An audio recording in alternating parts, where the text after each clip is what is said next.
नमस्कार और the deep dive में आपका स्वागत है। आज हम एक ऐसी यात्रा पर चलेंगे जो बाहर की दुनिया से शुरू होती है और हमारे दिमाग की गहराइयों तक जाती है। हमारे पास जो सोर्स है वो राघव अरोड़ा की किताब हजारों बातों की एक बात के सार पर आधारित है।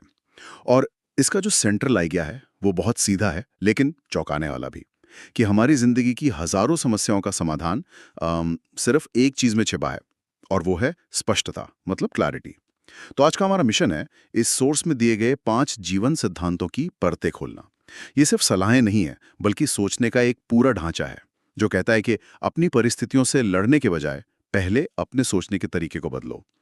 सोर्स का एक मुख्य तर्क है, जिंदगी जटिल नहीं है, हमने उसे जटिल बना दिया है। तो ये और जानकारी इकट्ठा करने के बारे में नहीं है, बल्कि सही तरीके से सोचने के बारे में है। हाँ, और ये विचार आज के जमाने में तो और भी जरूरी हो गया है। मतलब हर तरफ इतनी इन्फॉर्मेशन है, इतना शोर है, हमें लगता है कि हर समस्या का हल एक और आर्टिकल में है या एक और किताब में। तो हम ज्ञान तो इकट्ठा कर रहे हैं, पर शायद समझदारी खोते जा रहे हैं। ये सोर्स हमें याद दिलाता है कि समस्या जानकारी की कमी की नहीं है, बल्कि हमारे दिमाग में जो शोर है उसकी है। ये उस शोर को शांत करने की एक कोशिश है। चलिए इसी शोर को कम करने की कोशिश करते हैं और पहले सिद्धांत पर आते हैं जो इस पूरी इमारत की नींव है। सोच बदलो, जिंदगी बदलेगी। सोर्स में एक बहुत शक्तिशाली लाइन है, परिस्थिति कभी समस्या नहीं होती, समस्या होती है उस परिस्थिति को देखने का नजरिया। ये सुनने में तो अच्छा लगता है, पर क्या ये हमेशा प्रैक्टिकल है? ये एक बहुत जरूरी सवाल है। देखिए, सोर्स ये नहीं कह रहा कि बुरी परिस्थितियां होती ही नहीं। वो कह रहा है कि किसी भी परिस्थिति पर हमारी प्रतिक्रिया हमारे हाथ में होती है। हाँ। किताब यहाँ 2 तरह की मानसिकता वाले लोगों में फर्क करती है। एक है शिकायत करने वाला और दूसरा है सीखने वाला। शिकायत करने वाला अपनी सारी ऊर्जा इस पर लगाता है कि मेरे साथ क्या क्या गलत हो रहा है, कौन जिम्मेदार है। और सीखने वाला वो अपनी ऊर्जा इस सवाल पर लगाता है कि ठीक है, ये हुआ, अब मैं यहाँ से क्या सीख सकती हूँ। अच्छा। और आगे क्या कर सकती हूँ।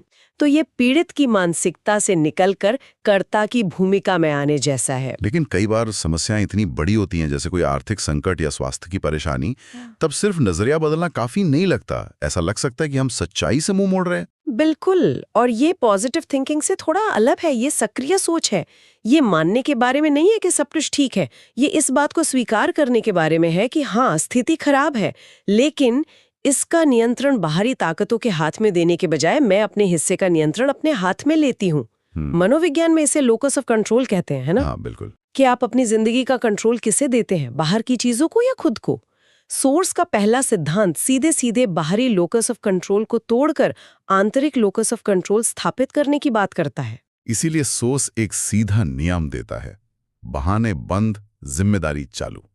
ठीक है, तो पहला कदम है अपनी सोच का नियंत्रण अपने हाथ में लेना। लेकिन बदली हुई सोच का क्या फायदा अगर वो एक्शन में न बदले?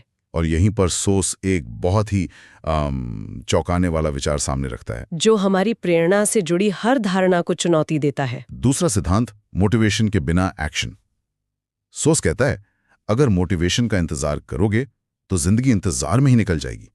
एक सेकंड, तो क्या इसका मतलब ये है कि जो लोग सफल हैं वे असल में मोटिवेटेड महसूस नहीं करते? वे बस काम करना शुरू कर देते हैं। हाँ। और ये इस पूरी चर्चा का सबसे क्रांतिकारी विचारों में से एक है।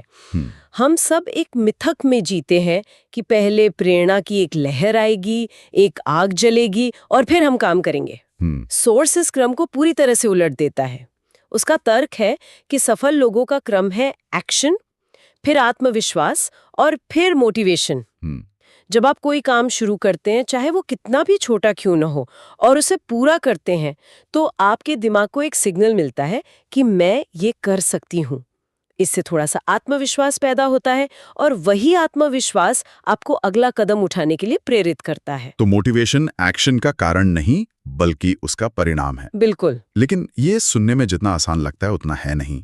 उस पहले एक्शन के लिए भी तो थोड़ी बहुत इच्छा शक्ति चाहिए। अगर कोई पूरी तरह से निरुत्साहित है तो वो पहला कदम कैसे उठाए? क्या सोर्स इस कोल्ड स्टार्ट समस्या का कोई हल बताता है? बिल्कुल। और इसका हल काम को इतना छोटा बना देने में है कि उसे न करने का कोई बहाना ही न बचे। इसे अक्सर 2 मिनट का नियम भी कहा जाता है। अगर आपको किताब पढ़नी है तो बस 1 पन्ना पढ़ने का लक्ष्य रखें। अगर व्यायाम करना है तो बस 5 मिनट के लिए टहलने का लक्ष्य रखें। जब आप उस छोटे से काम को पूरा करते हैं तो आप प्रेरणा की प्रतीक्षा के उस दुष्चक्र को तोड़ देते हैं। अच्छा।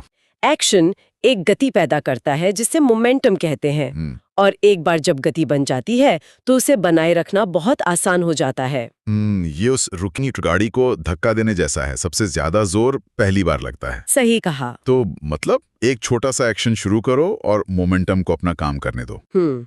लेकिन एक दिन का मोमेंटम तो काफी नहीं होगा। हाँ। यहीं से हम शायद तीसरे सिद्धांत पर पहुंचते हैं जो छोटी छोटी जीतों को एक बड़ी सफलता में बदलने की बात करता है। ये है हर दिन थोड़ा बेहतर बनो। सही पकड़ा। अगर दूसरा सिद्धांत गाड़ी को धक्का दे के शुरू करने के बारे में है, तो तीसरा सिद्धांत उसे हर दिन थोड़ा थोड़ा आगे बढ़ाते रहने के बारे में है। सोर्स हमें याद दिलाता है, सफलता एक दिन में नहीं आती, लेकिन रोज थोड़ा बेहतर बनने से एक दिन जरूर आ जाती है। ये व्यक्तिगत विकास में कंपाउंडिंग इफेक्ट या चक्रवृद्धि प्रभाव का सिद्धांत है। हाँ, इसमें उस 1% वाले गणित का भी जिक्र है। अगर आप हर दिन सिर्फ 1% बेहतर होते हैं तो साल के अंत तक आप 37 गुना बेहतर हो जाते हैं। ये गणित तो कमाल का है, लेकिन हम असल जिंदगी में से लागू क्यों नहीं कर पाते? क्योंकि ये गणित हमारे मनोविज्ञान के खिलाफ जाता है। हमारा दिमाग बड़े नाटकीय बदलावों और तत्काल परिणामों की ओर आकर्षित होता है। हमें 1 महीने में 10 किलो वजन कम करना है या एक ही रात में पूरी किताब खत्म करनी है। छोटी लगभग अदृश्य प्रगति हमारे दिमाग को उत्साहित नहीं करती। हम छोटी आदतों की ताकत को नजरअंदाज कर देते हैं क्योंकि उनका असर तुरंत नहीं दिखता। सोर्स का असली तर्क ये है कि सफलता धैर्यवान लोगों के लिए है, ना कि जल्दबाज लोगों के लिए। ये आज की इंस्टेंट ग्रेटिफिकेशन वाली संस्कृति पर एक गहरा कटाक्ष है, जहां हर कोई जल्दी परिणाम चाहता है। तो ये सिद्धांत सिखाता है कि असली विकास धीमा, उबाऊ और लगभग अदृश्य होता है जी, जब तक कि वो एक दिन अचानक बहुत बड़ा नहीं दिखने लगता। बिल्कुल। और इस धीमी और उबाऊ प्रक्रिया में टिके रहने के लिए मुझे लगता है बहुत ज्यादा मानसिक शांति की जरूरत होगी। जी। यहीं से हम चौथे सिद्धांत पर आते हैं, शांत दिमाग, मजबूत फैसले। सोर्स दिमाग के शोर और गलत फैसलों के बीच एक सीधा संबंध स्थापित करता है। जितना ज्यादा शोर दिमाग में होता है उतने ही गलत फैसले होते हैं। हाँ, इसे गंदे पानी के तालाब की तरह सोचिए। जब तक पानी में हलचल है, मिट्टी घुली हुई है, आप तालाब की गहराई नहीं देख सकते। लेकिन जब आप पानी को शांत होने देते हैं तो मिट्टी नीचे बैठ जाती है और पानी पारदर्शी हो जाता है। हमारा दिमाग भी ठीक वैसा ही है। जब वो चिंता, डर और हजारों विचारों के शोर से भरा होता है तो हम स्थिति को स्पष्ट रूप से नहीं देख पाते और भावनाओं में बहकर फैसले लेते हैं। बिल्कुल। तो इस दिमाग को शांत कैसे किया जाए? सोर्स इसके लिए 3 गुणों का उल्लेख करता है, शांति, धैर्य और आत्मनियंत्रण। ये शब्द सुनने में तो बहुत अच्छे लगते हैं, लेकिन ये आपस में काम कैसे करते हैं? इनका एक बहुत गहरा संबंध है। शांति का मतलब है बाहरी उथल पुथल के बावजूद आंतरिक स्थिरता बनाए रखना। जब दिमाग शांत होता है तो हमारी अवलोकन करने की क्षमता, मतलब चीजों को बिना किसी पूर्वाग्रह के देखने की क्षमता बढ़ जाती है।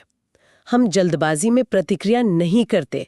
यहीं पर धैर्य काम आता है। सही समय का इंतजार करना। हाँ, धैर्य हमें सही अवसर या सही समय का इंतजार करने की शक्ति देता है। और आत्मनियंत्रण हमें उस सही समय पर सोच समझकर एक्शन लेने में मदद करता है।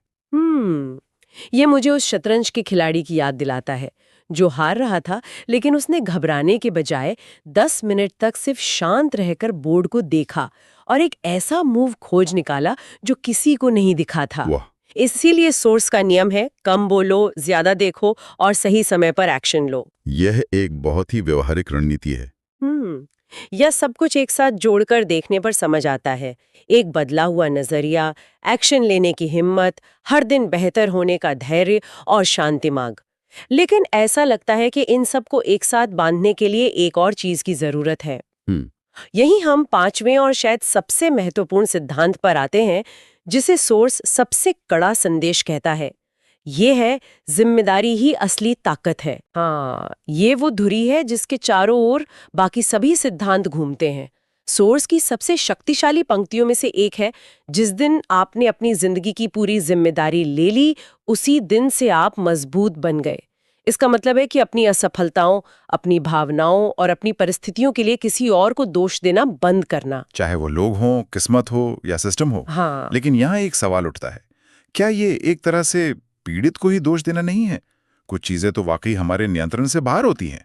अगर कोई किसी ऐसी व्यवस्था का शिकार है जो उसके खिलाफ है, तो उसे ये कहना कि आप ही जिम्मेदार हैं, क्या ये अन्यायपूर्ण नहीं है? ये बहुत ही महत्वपूर्ण सवाल है और यहाँ जिम्मेदारी का मतलब समझना जरूरी है।